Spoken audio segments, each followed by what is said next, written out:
almost at Rupak's going to give me a ride home. He stays late for dinner anyway. Okay.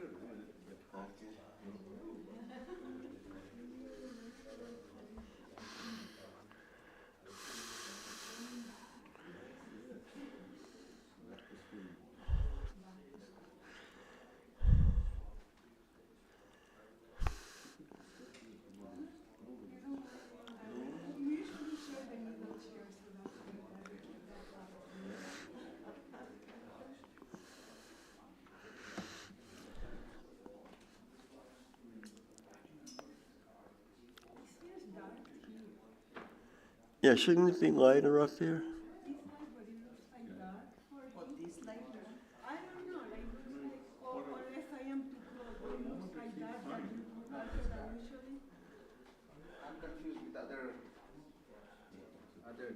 Because this is the beginning of the year, right, brother? We are still readjusting to the changes. Now it's fine. I turned those lights up already.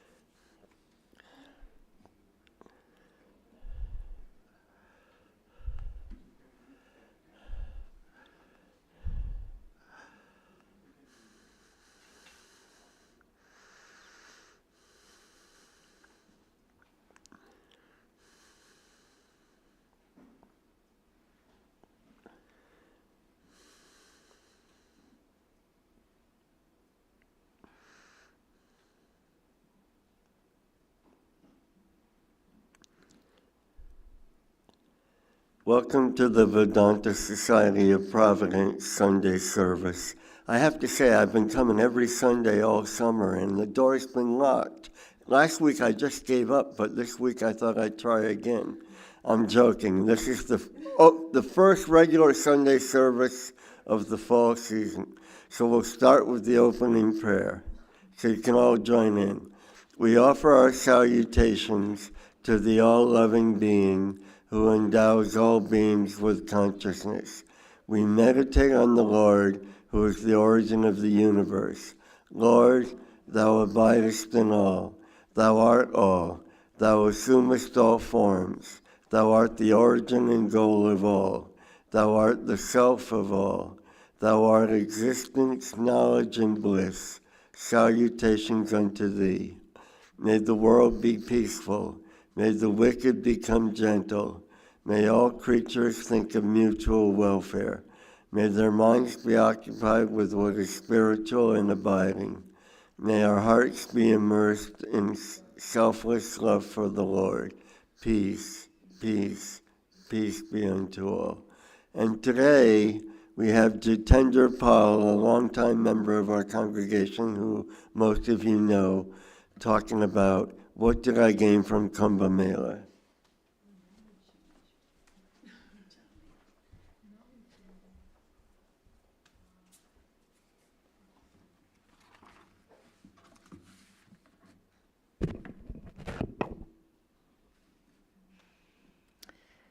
Namaste, dear friends.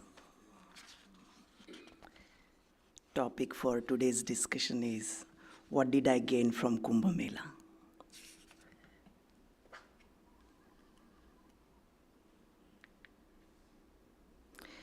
Om Sthapakaya cha dharmasya sarvadharmaswarupine avataravarishtaya Ramakrishnaya te namah.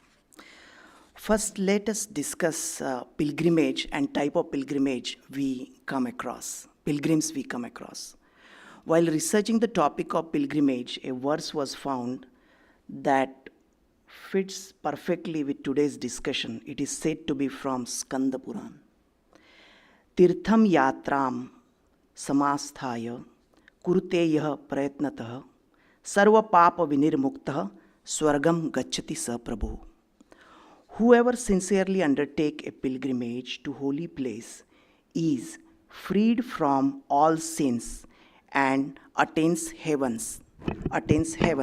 such a person is truly noble. It highlights the purity or highlights the purifying power of pilgrimage. There is an important saying of Holy Mother also that talks about pilgrimage. She mentions about pilgrimage. Prayer and meditation or pilgrimage or even earning money, all these should be done during the earlier part of one's life. In old age, one's physical and mental strength are weakened. Is that the time for any struggle? Says Holy Mother. When we think about people going on pilgrimage, we can broadly divide them into three types: dramatic pilgrims, distracted pilgrims, and devoted pilgrims. Dramatic pilgrims, sometimes we go on pilgrimage with the mindset of a tourist. We take selfie for Instagram, create reels for TikTok, and visit must-try food spots, and click Facebook-ready photos. And then we upload them with a title like Spiritual Tour of 2025. In short, we try to do two things at once: take perfect social media photos and same time try to wash away lifetime of sins in one dip in the holy river. Sounds impossible, but we still try. Distracted pilgrims. This is the second category. These pilgrims are physically at the holy place, but their mind is elsewhere. And I shall be honest, I have been there. And I will give you my example. About 20 years ago, my parents and I were in Kolkata on a pilgrimage to Belur Mutt, Kamarpukur and Jairamvati. While in Kolkata nowadays, we wanted to visit the famous Kalighat temple. But before we went, one of the Swamijis of Ramakrishna Mutt gave us a tip: watch out for pandas. Those are temple priests. They might trick you. And so, with that warning in mind, we entered the temple. But the moment we got there, my dad vanished. I turned around, and sure enough, he was already in deep conversation with a panda, the priest. The priest was already at work. He bundled a bunch of currency notes, placed in my father's hand, and put his hand on top of it and started chanting mantra. I totally freaked out, thinking he was about to take all the money from my dad and disappear. Without thinking, I rushed and snatched the whole stack of bills and stuffed in my pocket and was about to run. The panda started shouting, "My money, my money." I had grabbed the panda's money by mistake, not my dad's. My father pointed out the mix-up, and so I just handed the money back to him, and everything was cool again. Even after this incident, we still had the courage to enter the temple premises. And then we walked right into another trap. A priest came up and said, "Just 500 rupees, I shall show you Mother Kali from up close." Sounded like a good deal. We said yes. Well, turns out that was just the entry fee to another drama. Yes. Hi, my husband's walking in. He will love this story. Could you retell it really quickly? Actually, this is getting recorded, so you will be able to. So, yeah, no problem. After we had darshan of Mother Kali, this is the Kali Ghat, Mother Kali, suddenly his payment, our panda's payment bill started growing up. Charges for flowers, prasad, offerings, special blessing, and who knows what else. The list he gave us was so long, I swear, it could have been as long as Mother Kali's tongue. I went to the temple for peace and blessings, but got involved in bargaining like it was a vegetable market. The only mantra I was repeating was, why is charging so much money? Why is charging so much money? Why is charging so much money? I came for devotion and ended up negotiating prices. This is a perfect example of distracted pilgrim. Devoted pilgrims. This is the third category that we are talking about. These are the people who walk quietly, pray sincerely, and treat every step of their journey as worship. They are not there for sightseeing. They are not there for anything else, but they are there to see the God, feel the presence of God. न तीर्थम न व्रतम न यज्ञम न दानम न चेज्जा भक्ति रहितम यतस्यात्. Neither pilgrimage, nor vows, nor sacrifice, nor charity, nor worship are complete without devotion. On similar lines, Sri Ramakrishna says, if you do not develop bhakti in the places of pilgrimage, your visit to those places has not been of any use. Bhakti alone is the essence, the only thing needful. While talking about devoted pilgrims, who is the better example of a devoted pilgrim than Khudiram Chattopadhyay, the father of Sri Ramakrishna? Let's now look at a beautiful example of what true pilgrimage looks like. The journey of Khudiram Chattopadhyay, the father of Sri Ramakrishna. Please note, this is not the real picture. This is just a AI imagination, a blissful, serene face. Khudiram was not a rich man, nor a famous one, but he has something rare, deep faith, honesty, and devotion. His life shows us how a simple person with a sincere bhakti can do something extraordinary. It was probably in the year 1824 that Khudiram started on his long pilgrimage to Rameshwar, a sacred place in South India. The amazing part, Khudiram traveled the whole distance of nearly 1500 miles on foot, visiting various holy places on the way. No trains, no flight, no travel apps, just faith and his 2 feet. He walked through dense forest, crossed rivers, and faced many hardships. This whole pilgrimage lasted about a year. And visited Rameshwaram, that is in Tamil Nadu. More than 10 years later, Khudiram went on another pilgrimage, this time to Gaya, to perform rituals for his ancestors. And a side note, today is a Sarvapitru Amavasya, Mahalaya Amavasya. Today is also an important day when we honor our ancestors. And today is Swami Akhandananji's birthday also, Mahalaya Amavasya. While Khudiram was in Gaya, there something truly divine happened. One night, he had a dream in which Lord Vishnu appeared and said, I am pleased with your devotion. I will be born as your son. Khudiram was filled with peace and came back home and told his wife Chandramani Devi about this dream. Soon after, she became pregnant, and in 1836, their son Gadadhar was born.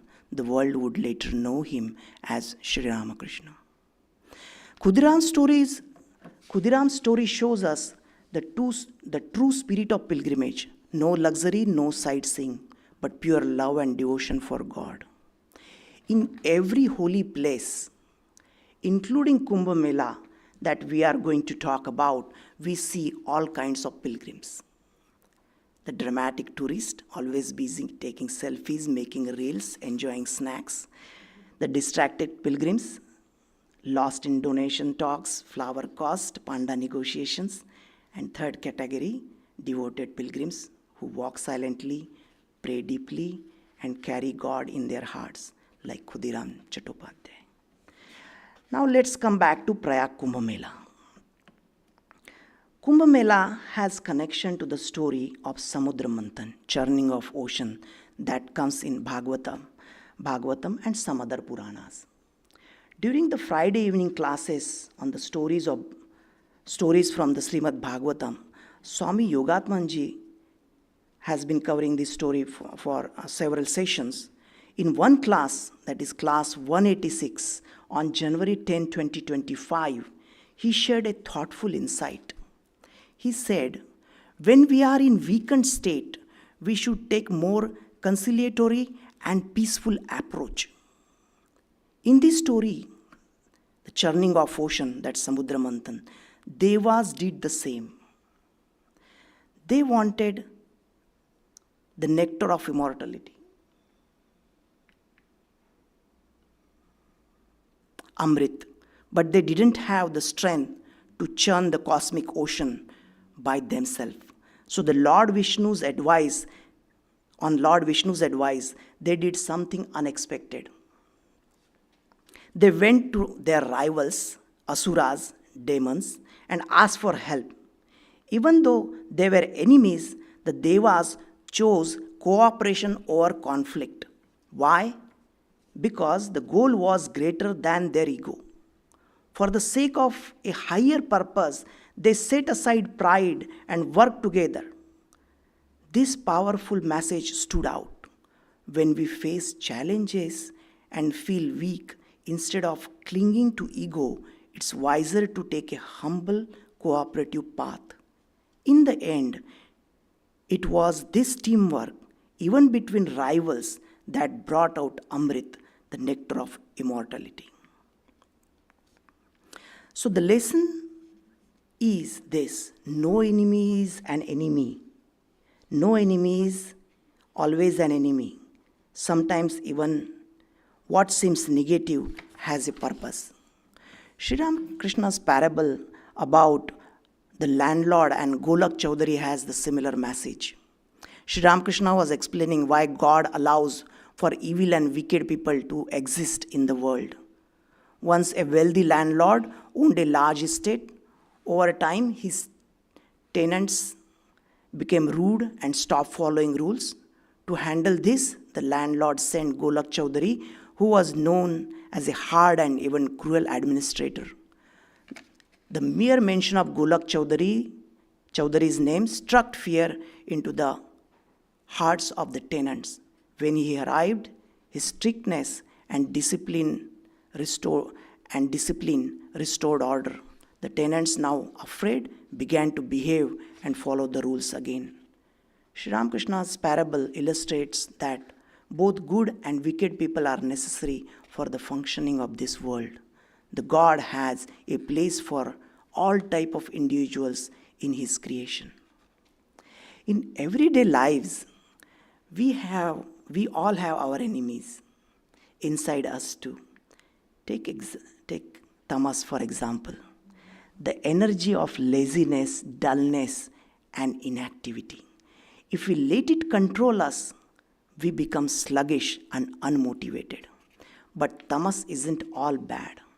We need it too. Without it, we wouldn't be able to sleep and rest. When used wisely, tamas helps us relax, recharge, and heal. Let's move to Kumbha. Prayag is located at the Triveni Sangam, the confluence of Ganga, Yamuna, and Saraswati. It is 80 miles from Varanasi. Lord Vishnu, in the guise of Mohini, intervened, suggesting that everyone should partake the Amrit, that nectar of immortality. He entrusted Amrit Kalash, that is Kumbha, to Indra's son Jayant. As Jayant fled to protect the Amrit from the demons, drop of Amrit fell at 4 places: Haridwar, Nashik, Ujjain, and Prayagraj. These are 4 places where Kumbh Mela is conducted every 12 years. Purna Kumbha every 12 years at these 4 places. And there is a half Kumbha also, it's called Ardha Kumbha at Haridwar and Prayag. I have a book, I bought this in 2013 when that was the first Kumbha I attended, and it has some interesting information, lot of references from various scriptures, so I wanted to read some short part of it. This is in Hindi, it is from Gita Press Gorakhpur, a short information from this book. On the occasion of the Kumbh Mela, followers of all traditions inspired by Indian culture and spirituality come together to reflect on the unity, integrity, and continuity of their society, religion, and nation. The sacred atmosphere of bathing, charity, offering of ancestors' tarpan, and yajna, ritual sacrifice, is so uplifting that even gods are drawn towards it. It is believed that during this great festival, not only gods but also ancestors like Yaksha, Gandharvas, and other celestial beings descend to earth and sanctify not only human beings but all living creatures with their divine presence. In ancient times, the holy place of Prayag was manifested by Lord Brahma himself. Hidden within it is Saraswati river, and the confluence of the white and dark waters, that is Ganga and Yamuna, is said to be path to Brahmalok, the highest spiritual realm. The water of the Ganga, if obtained during the month of Magh, are said to be like a blazing fire. Listen, this is a water and referred to a blazing fire. Are said to be like a blazing fire that burns away all sins, remove the suffering of the birth, and grant access to Vishnu's abode and ultimate liberation. Not only this, God residing in heaven constantly sing, will we ever be fortunate enough to take a holy deep at Prayag during the month of Magh, where those who bathe never suffer the pain of rebirth and attain closeness to Lord Vishnu? It is said that even entering Prayag destroys sins instantly.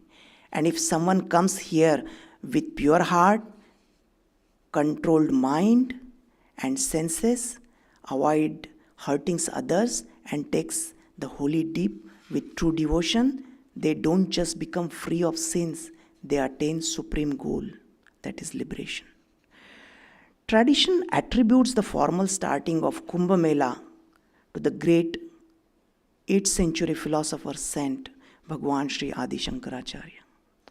Traditionally, 13 akhadas or monastic orders participate in Kumbh Mela. The Ramakrishna Mission participate in Amrit Snan, that is Shnai Snan, with Mahanirvani Akhada. First Kumbha in 2013. Let's jump to 2013, our very first Kumbh Mela. Before that we had attended few large gatherings like Magh Mela, which happens in Prayag. But Kumbh Mela, that was whole new level of experience. Just one short story from that trip. It's still imprinted in my mind. Before heading to Kumbh Mela, we stopped in Nagpur, my hometown, and met an old classmate, Ashutosh. Fun fact, Ashutosh is also one of the names of Lord Shiva, meaning easily pleased or quick to grant wishes. And in this case, it really fit him. Out of nowhere, Ashutosh gifted me a brand new winter jacket. I tried to say no. I told him I already have jackets back in US and didn't want to carry extra stuff.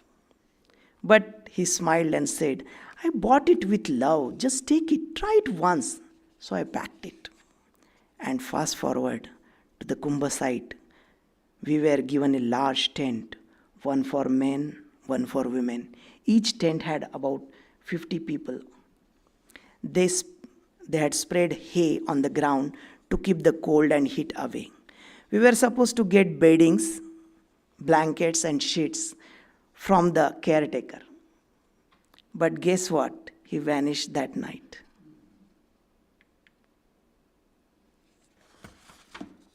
So we were left with nothing but hay to sleep on. No bedding, no covers. And that's when Ashutosh's jacket saved me.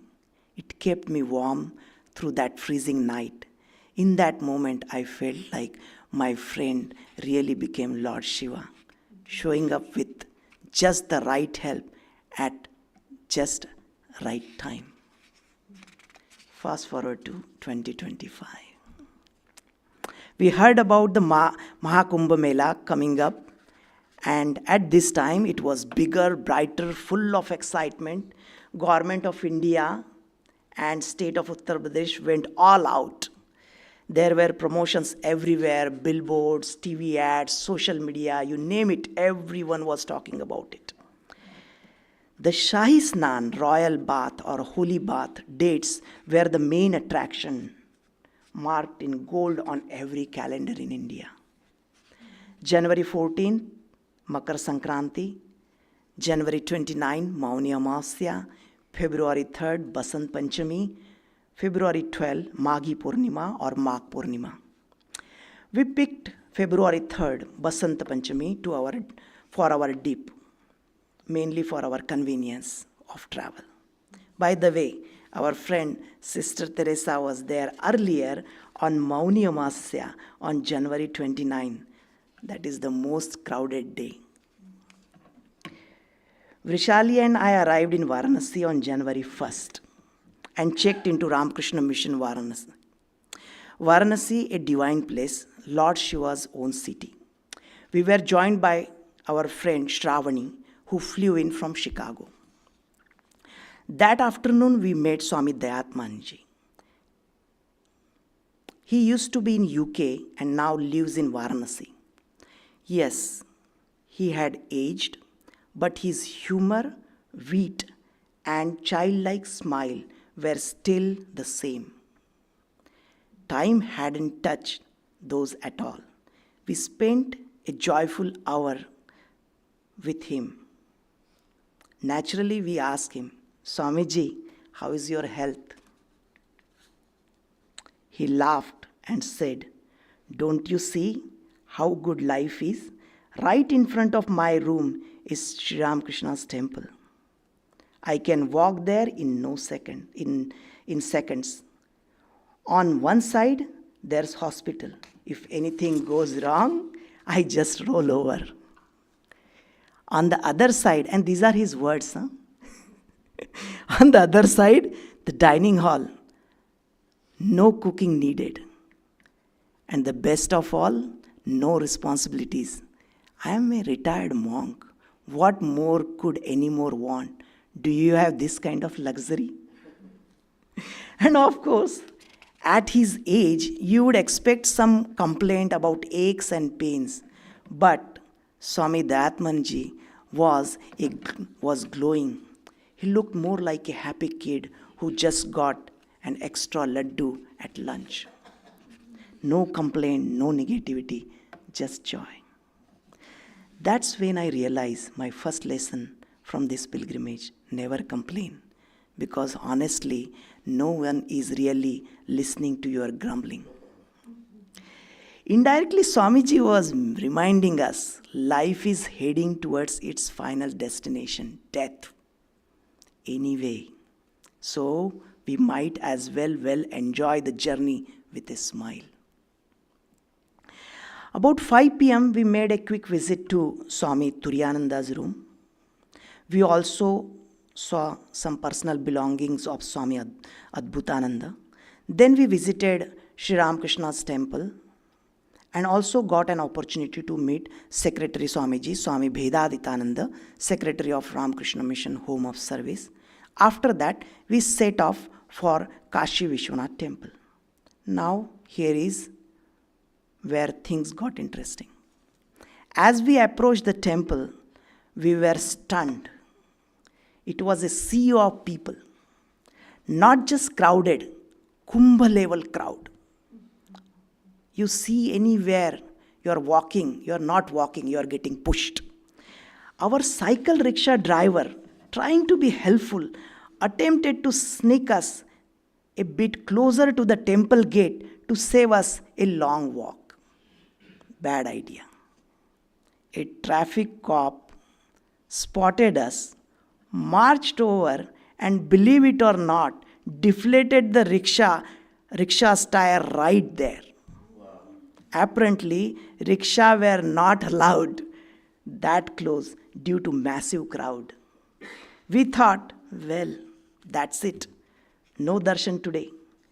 The minimum wait time for the darshan was 6 hours. The queue endless. But the luck, or you can say Lord Shiva, smiled on us. We wandered near the gate where they were checking for online passes. And when we were at the ashram at the Ramakrishna Mutt, they told today no online pass will be honored. A few months earlier, we had booked the online ticket and we had that pass with us. And we just showed our pass there. And to our surprise, it was honored. And just like that, we were inside, standing before Lord Shiva. Later that evening, after dinner, Swami Dayatmanji invited us again. We happily returned to his room and ended up spending another hour just chatting away. The conversation flowed effortlessly, light, humorous, and full of nuggets of wisdom. At one point, with a twinkle in his eye, he said, only half jokingly, "So what are you still doing in Bhog Bhumi, the land of indulgence, the Western world?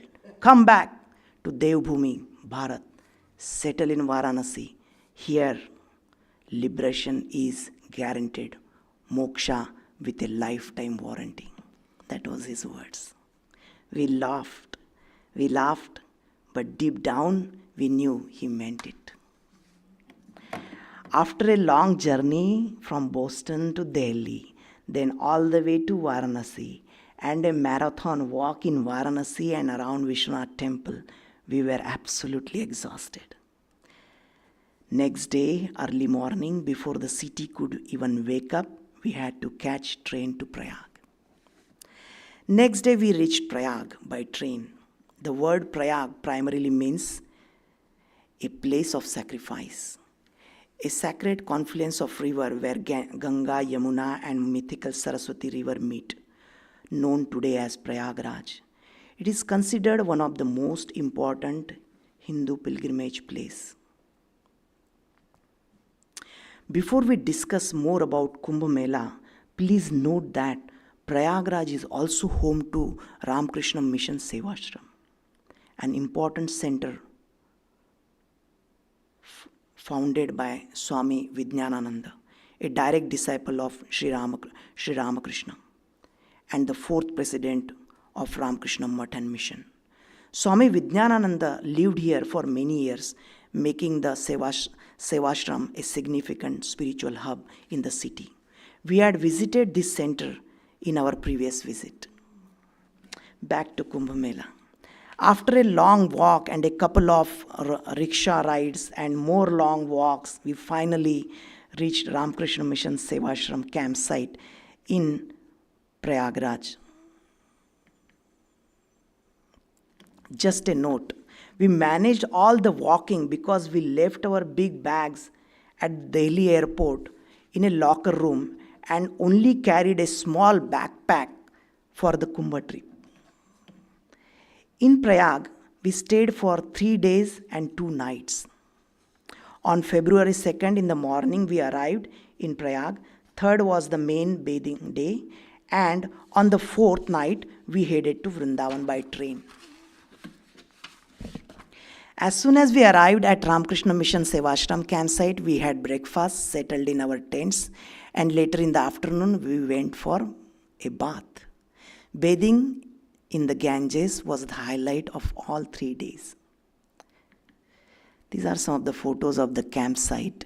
You will see Dr. Srilata from New Hampshire is serving at the Ramakrishna Mission Medical Camp. She's in orange.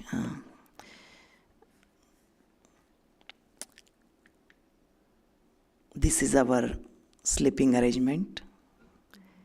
This time we didn't have to go to get our beddings. They were already there. So that was... And this is the morning meal, queue for morning meal. This is the dining hall. This is Ramakrishna temple, Sri Ramakrishna's temple. Now, one interesting thing, and you will be surprised by this. One thing is really surprising, that at Kumbha Mela, how safe it was, especially the river area. The river is wide, flow is strong, and yet you never hear the news of anyone drowning. It is almost like you need a special skill to drown there. Literally. Why? Why is that? Because the whole river bank is really well protected. They have set up these floating barriers made from blue plastic drums.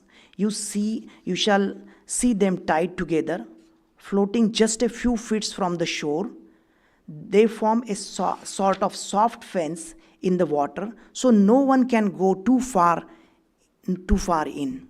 And beyond that, there are guards in small boats constantly watching. So even if someone does try to wander past the safe zone, they are quickly stopped. It's quite impressive.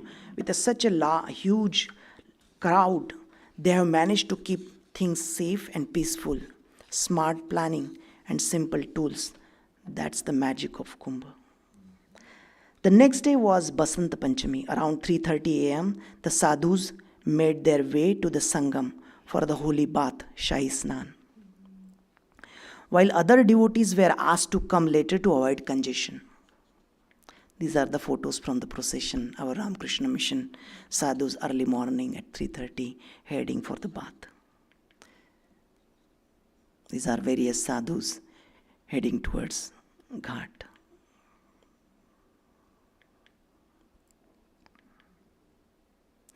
And these are some of the other camps in that area.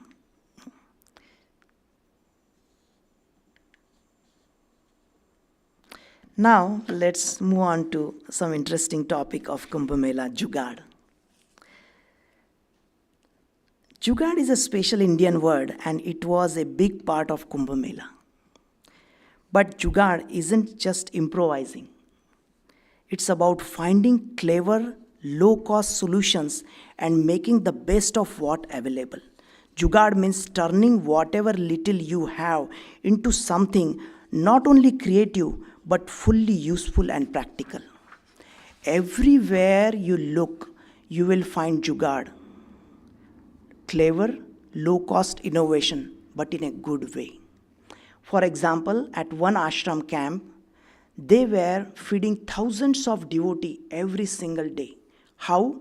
Not with high-tech kitchen, not with fancy logistics or electronics, but they had crane, man-made crane with wooden crane, lifting giant food drums and mini rail track, shuttling those big drums from main kitchen to the dining area for distribution into small containers for serving.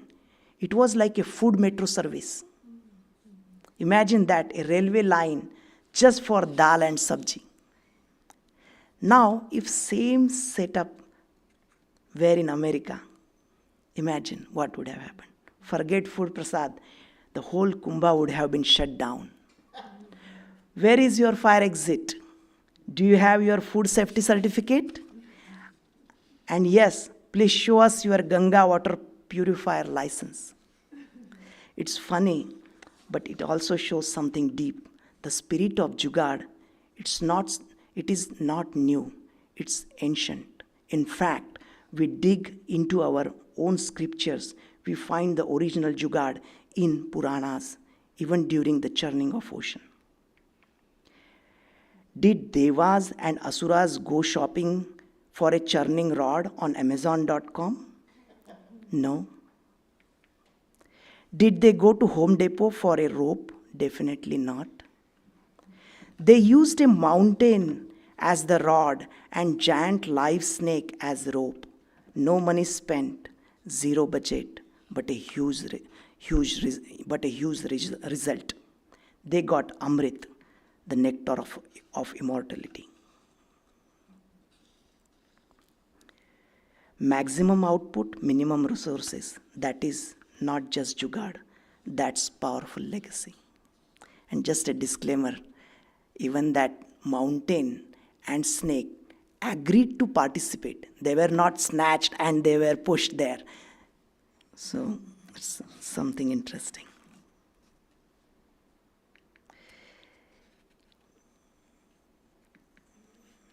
Here is one live example of small jugaad. Take a look at one open-air barber shop.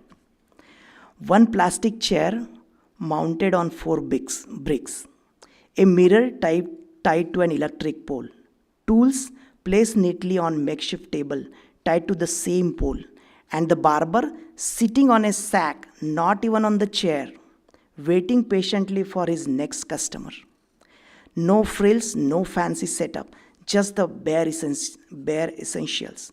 But everything works. This is jugaad at its finest. This is the spirit of Kumbha, where even an economy runs on faith, flexibility, and the 4 bricks. It's the Kumbha economy. Everyone has a place. Let's look at Kumbha economy more and how it supports small individuals.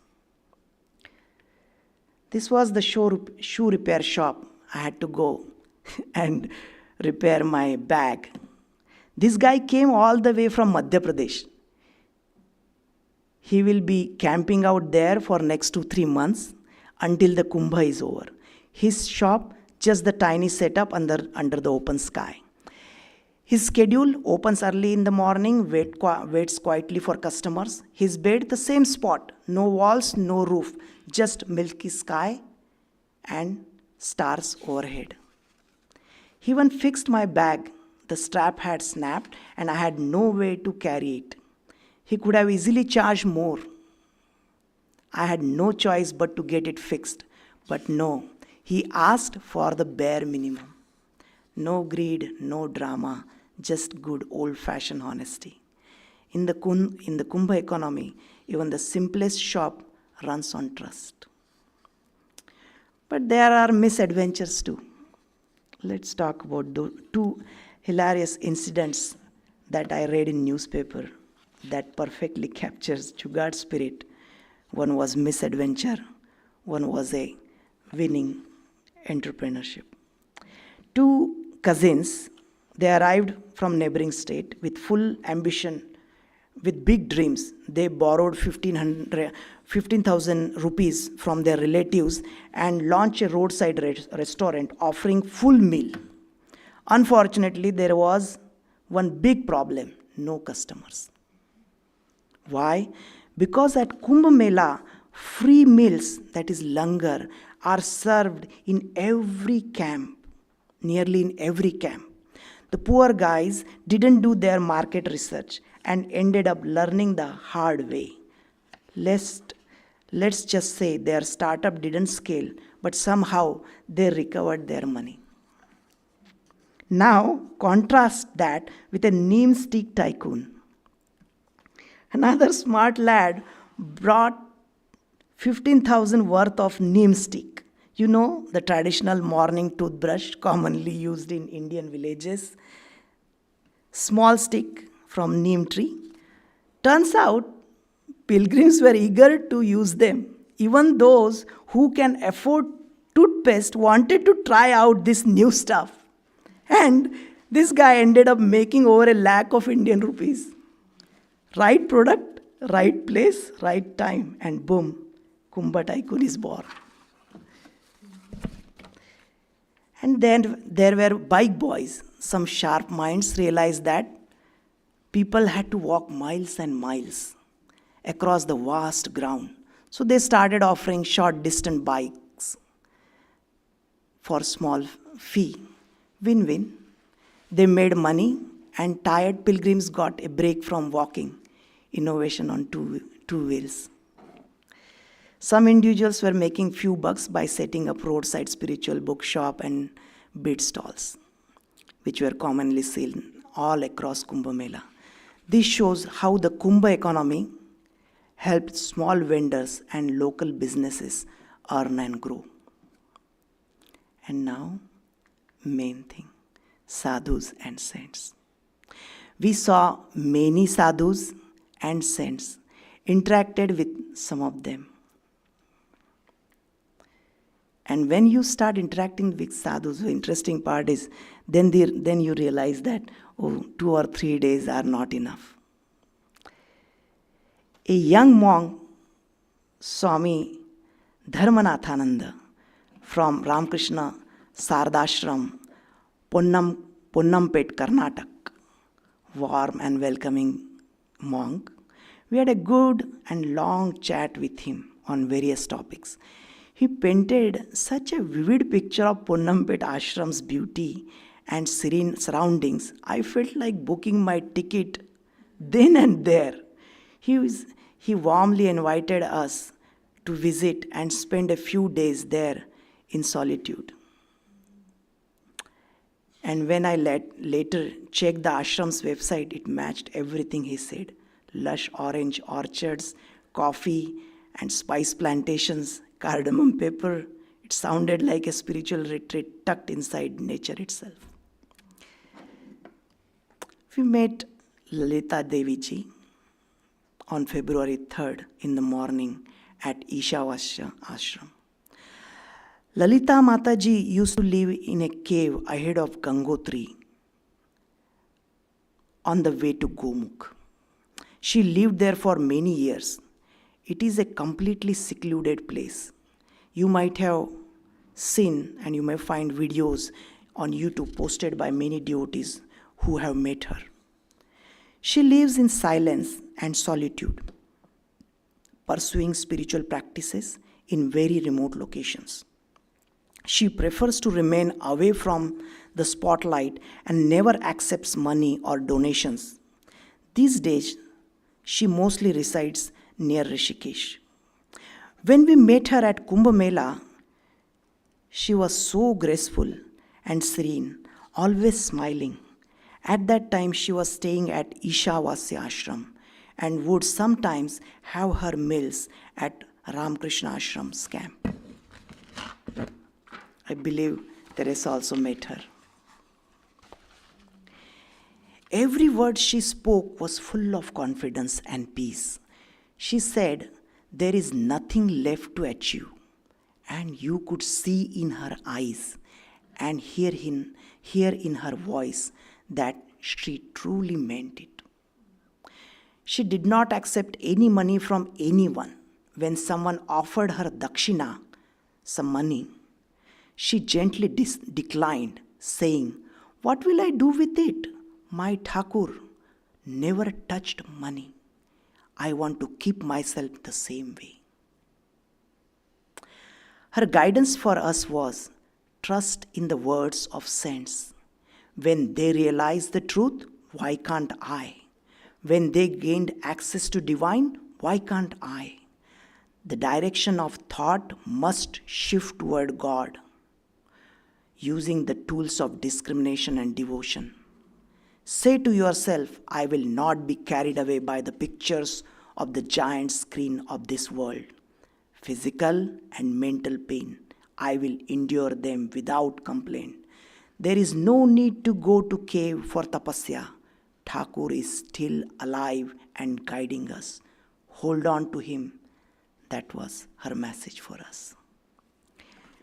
On February 3rd, we went to meet monk named Pranav Chaitanya Puri of Paramartha Sadhak Sangha. Pranav Chaitanya Puri ji is a non-dual Vedantin, a follower of Advait Vedanta. We first heard about him through Swami Sarvapriyananji's talk, and you can even find some of his lectures on the Vedanta New York YouTube channel.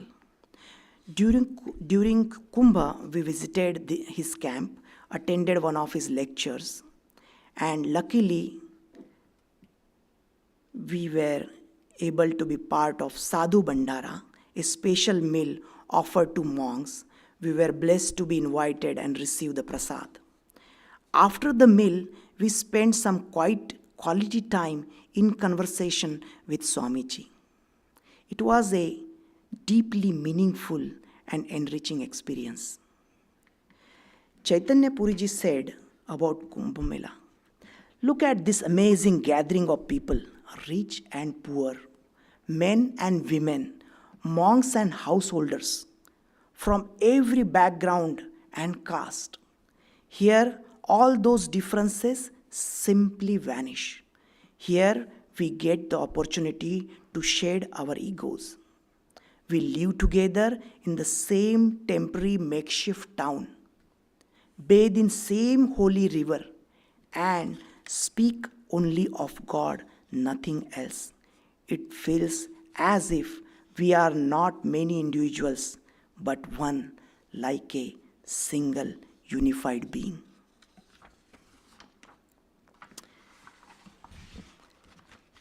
We remembered Sri Ramakrishna. He used to experience spiritual awakening by seeing large crowd.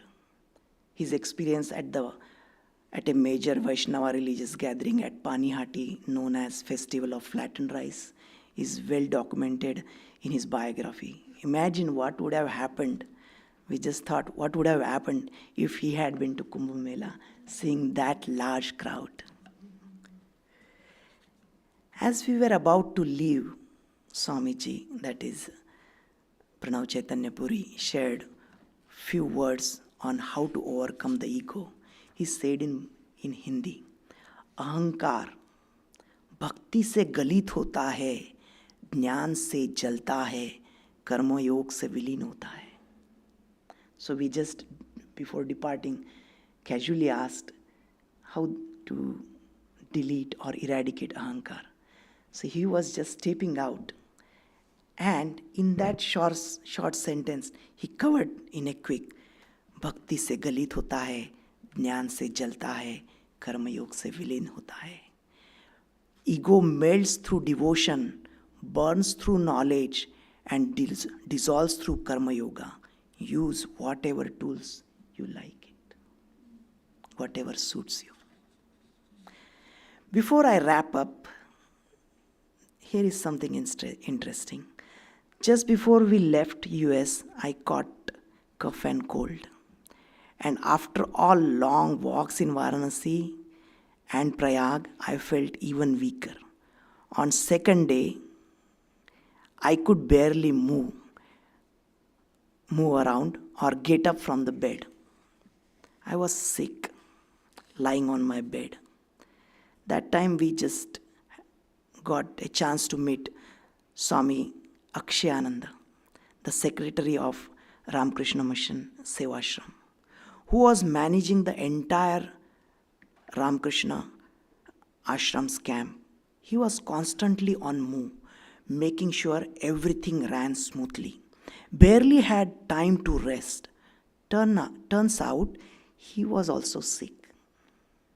When we met, he showed me all his medicines and with a smile said, "We just have to keep going."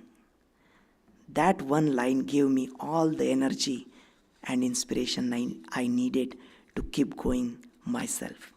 Because of this, I did not miss bathing in the Ganges. After all, who wants to miss a chance to wash away a mountains of sin?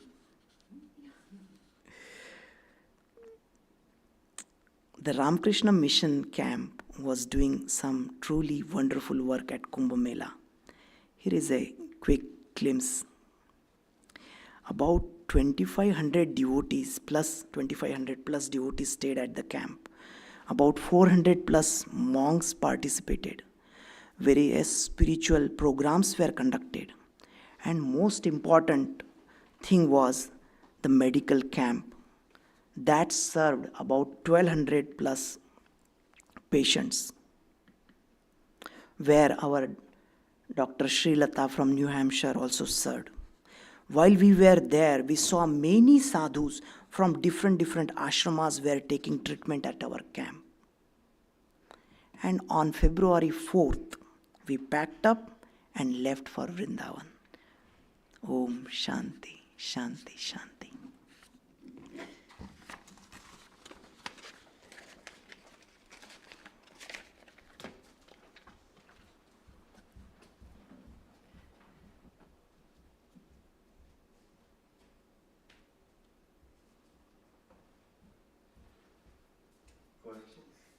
There are no questions. Already Teresa might have answered all of them.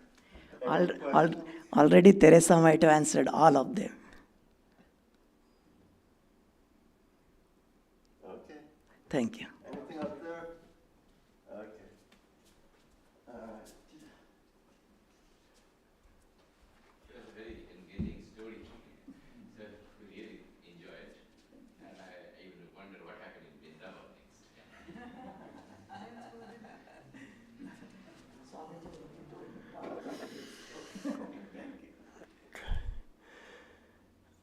All right, so before I go through the closing prayer, Swami Yogatmanandaji's in North Carolina. He'll be back tomorrow. Okay, maybe I should speak in the microphone. Good idea. See, there's always good advice wherever you go. Swami Yogatmanandaji's in North Carolina. He was giving some talks there. He'll be back tomorrow. Daily morning and evening meditations are happening. Just check the September schedule. You can get one in the bookstore. We have the Tuesday and Friday classes. A special class this Tuesday with a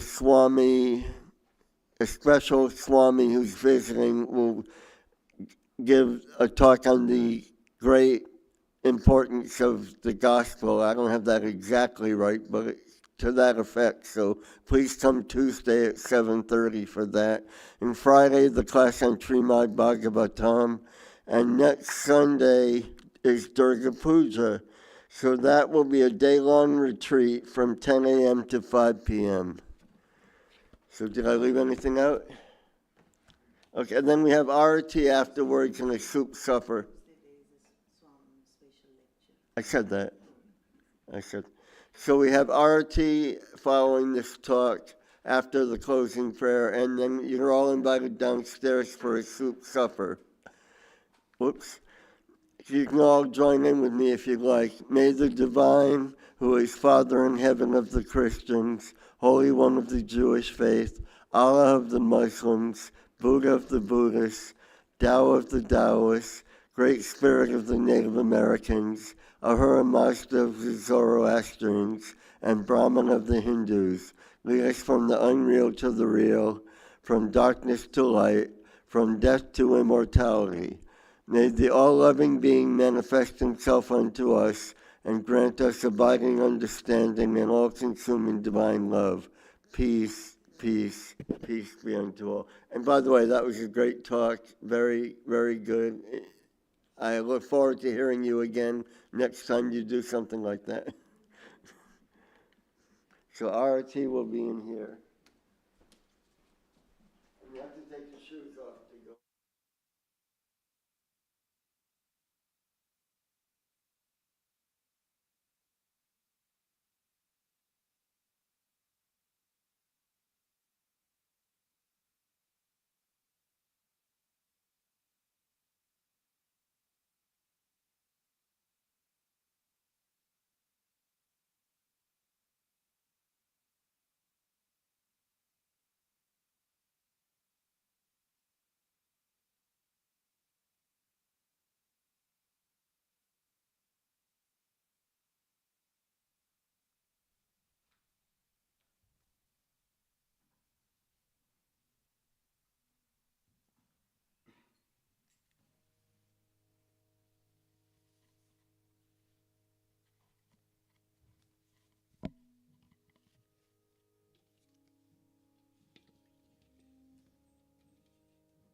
is your form.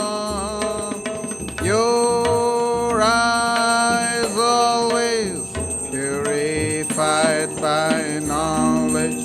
Your eyes always purified by knowledge. Looking at them, illusion is gone. Ocean of shining love and feeling, ever inebriated in your infinite love. Your feet always dear to your devotees. Your feet always dear to your devotees. Form a boat to cross this world. Reveal to us as God incarnate and the Lord of all things, helping us join with you. Your mind's always set in the divine light. Your mind's always set in the divine light. This we can see through your grace. Destroyer of worldly sorrow and compassion so infinite is your word. Your life's offered for the world's deliverance. Your life's offered for the world's deliverance, saving us from darkness and fear. Renouncer of lust and lucre, therefore you were always spurning life. Lord of monks, you are the best of men. Lord of monks, you are the best of men. Grant to us pure love for you. You're fearless and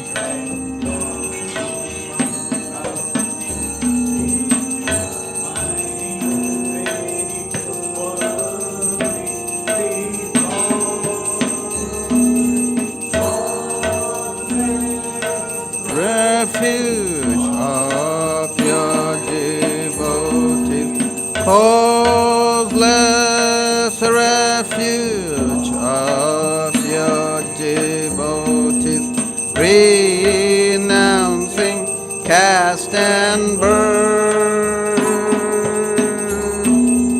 Our treasure is your holy feet, which take us very soon across this puddle of life.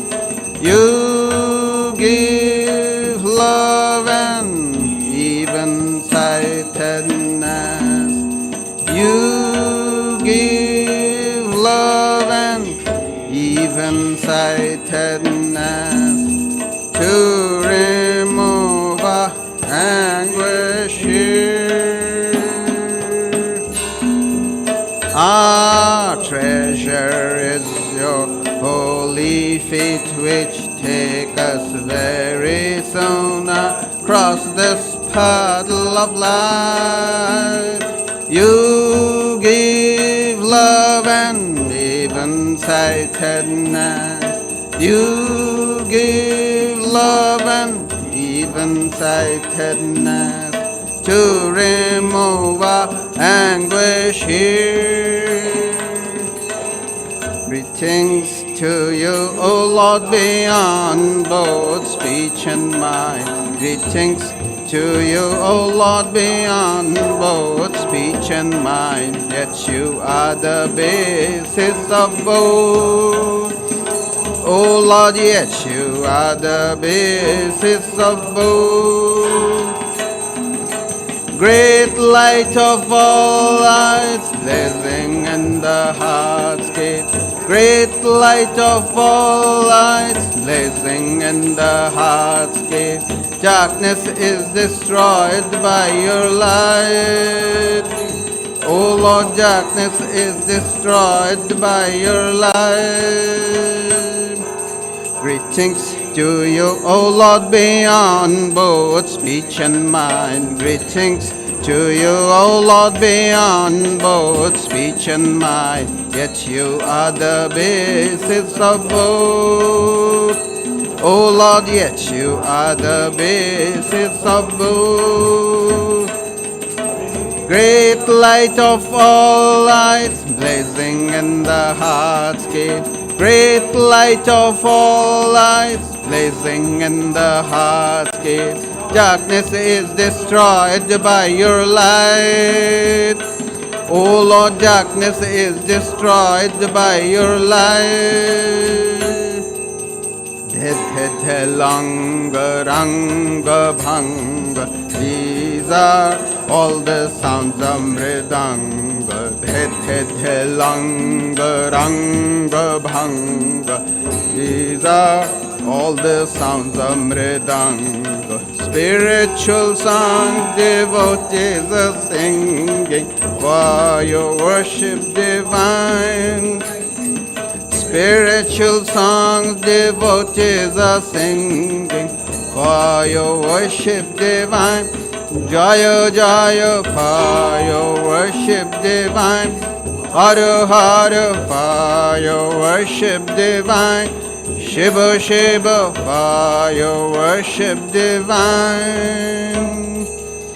Breaker of all our worldly bondage and adored by all, we adore you too. Jai Shri Guru Maharaj Ji Ki Jai.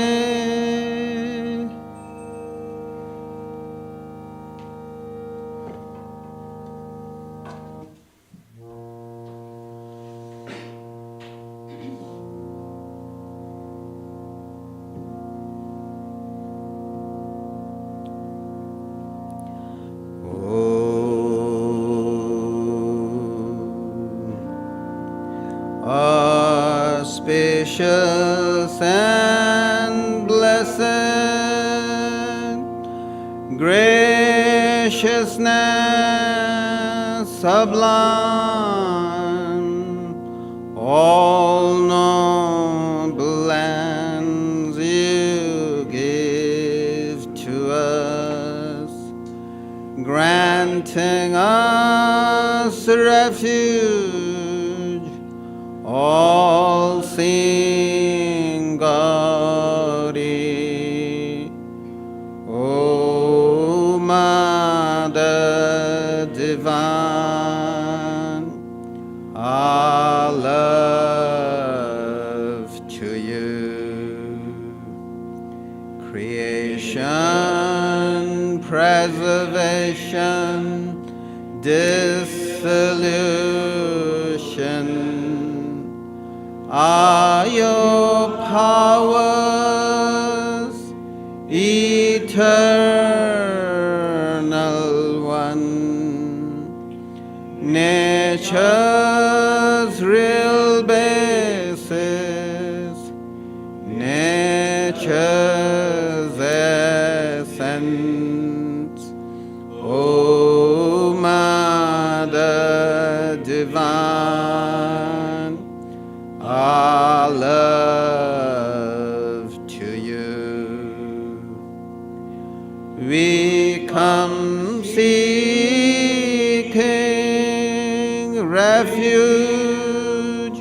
from anguish. Be our Savior through your deep concern. All our suffering remove, Goddess, O Mother Divine, our love to you. Victory, O Mother Divine, our love to you. Blessed Mother Divine, our love to you. Blessed Mother Divine, our love to you. Blessed Mother Divine, our love to you.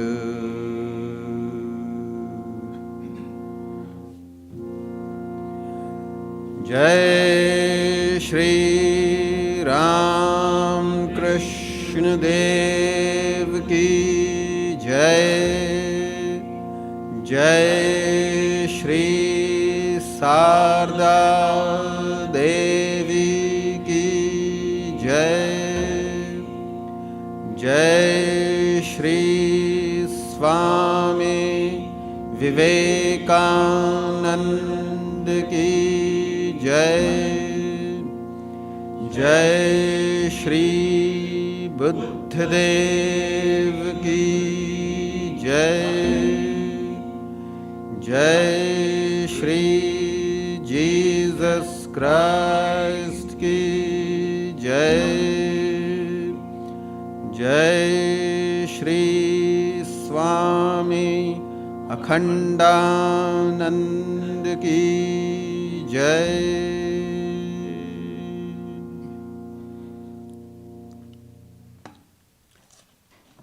Today being Swami Akhandanandaji's birthday, we'll sing the Parshada Vandanam. And we'll repeat the line for Swami Akhandananda one more time. Charlie? Charlie? No, can you turn on that? I think we don't have, crank up the volume here, yeah.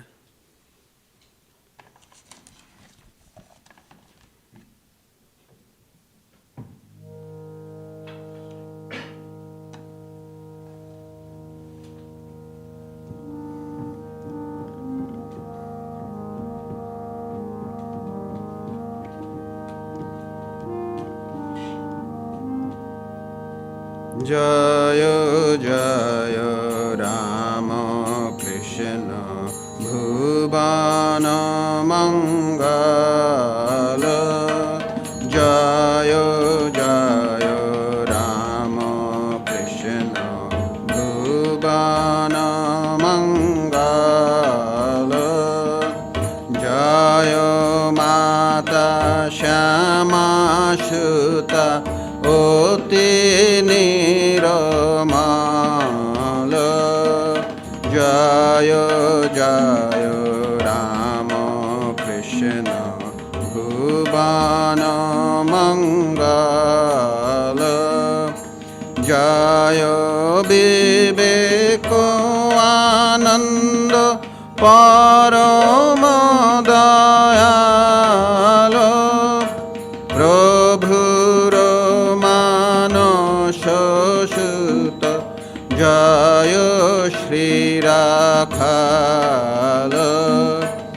Jaya Premananda Prema Maya Kalebara. Jaya Shivananda Jaya Leela Sahachara Yogi Yogananda Jaya Nitya Niranjana Jaya Shashi Guru Pade Gato Tanu Mana Jaya Jaya Rama Krishna Bhuvana Mangala Shiva Para Yogi Para Adbhuto Ananda Abhedo Ananda Jaya Gata Mahabandha Jagarat Tag Brat Turiya Akhyat Sharat Shudhiro Shanta Jano Gananath Jibe Shiva Sheva Brata Gangadhar Veera. Repeat.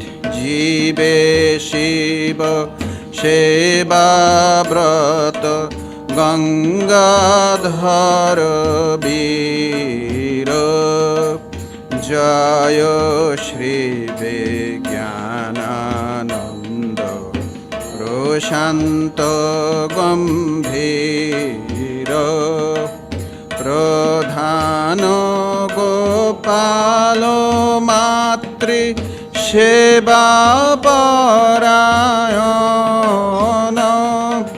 Sharada Sharada Pade Gato Pranamana Jaya Jaya Rama Krishna Bhuvana Mangala Balaka Charitra Jaya Jabadha Sharala Nago Baro Tyago Biro Viveka Shambhala Kathamrito Borishana Gora Jaladhara Girisha Bhairab Jaya Vishasho Akara Rama Krishna Dasho Dasho Jaya Shabakara Rama Krishna Leela Sthana Jaya Barambara Rama Krishna Nama Jaya Shravana Mangala Bhakta Banchito Jaya Charana Kamala Jaya Jaya Rama Krishna Bhuvana Mangala Jaya Jaya Rama Krishna Bhuvana Mangala.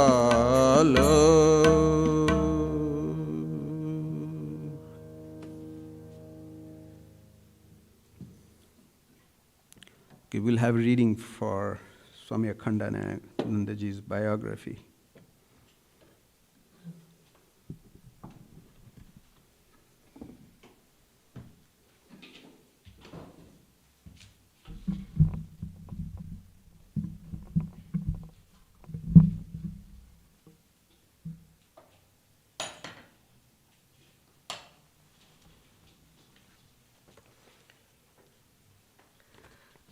Birth anniversary of Swami Akhandananda.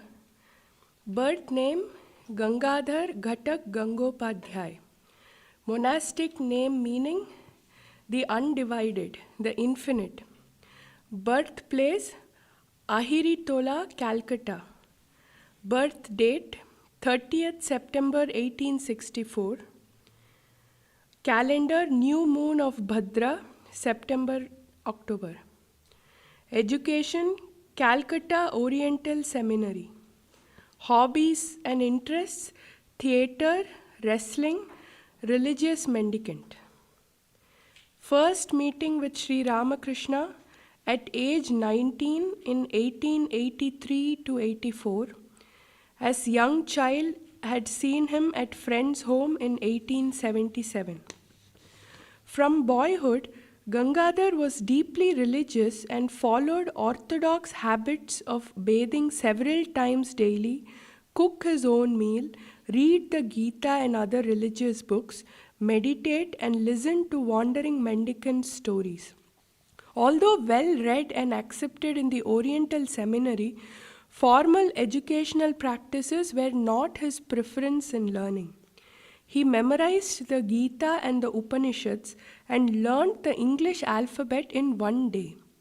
He was very compassionate towards friends in difficulties, and his strong moral sense also gave them proper guidance. After he met Sri Ramakrishna in Bagh Bazar and seeing him in Samadhi, Gangadhar's religious practices increased. At first, his mother wanted him to get married, and he replied that it best be done soon so that she would have helper with the household duties.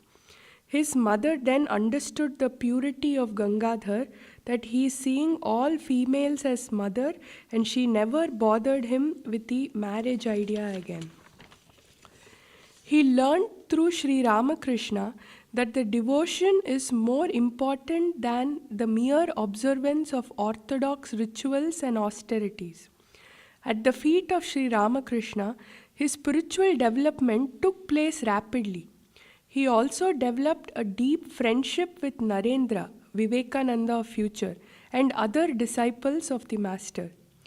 During Sri Ramakrishna's illness, Gangadhar devoted himself to spiritual practices, serving his master, dishwashing, and running necessary errands. It was he who rubbed ghee on the master's back during the night that he passed into Mahasamadhi. For 14 years, he led the life of a wandering hermit, never touching any money during that time. His pilgrimages brought him to the Himalayas and into Tibet 3 separate times. He learned Tibetan in 15 days and would speak out on behalf of the poor. He was kept captive and tortured for doing this, but he finally escaped with traders. Because of his expertise in Tibetan language, customs, and religious ways, he was offered a post with consul, but he refused. He returned to India in 1890 and formally joined the order, becoming Swami Akhandananda. After he saw extreme impoverishment and illiteracy in the villages he traveled to, Swami Akhandananda's main objective became the education and health care of the masses. He did door-to-door outreach in Khetri for education. 5 primary schools were begun in outlying villages. He raised subscriptions to buy books for the poorer students. In Murshidabad, Mahula in Bengal, after seeing horrific conditions of poverty, he stopped and would go no further until relief work was dispensed there. Thus began the Ramakrishna Order's first relief work center, and then the orphanage in Sargachi, housing and educating both Hindu and Muslim boys. This orphanage has become a big organization today. The village people were also taught hygiene, and basic health care was provided. He studied Ayurvedic medicine. He continued earthquake and flood relief work throughout the regions, that is Bihar, Gogar, etc., until 70 years of age. More important than the outer work was the spirit in which it is done. To him, it was not service to human beings, but to divinity in human forms. In 1925, he was called to be vice president of the Ramakrishna Mission. In 1934, Swami Akhandananda became its third president, after the passing away of Swami Shivananda. He was inspired by the spirit of service that Florence Nightingale and Booker T. Washington manifested. His favorite phrase that he had researched before his death came from Prabuddha Bharata, April 1927. I do not covet earthly kingdom or heaven or even salvation. The only thing I desire is the removal of the misfortune of the afflicted. Swami Akhandananda left his mortal frame on February 7th, 1937. His books include From Holy Wanderings to the Service of Man. Salutations to Swami Akhandananda.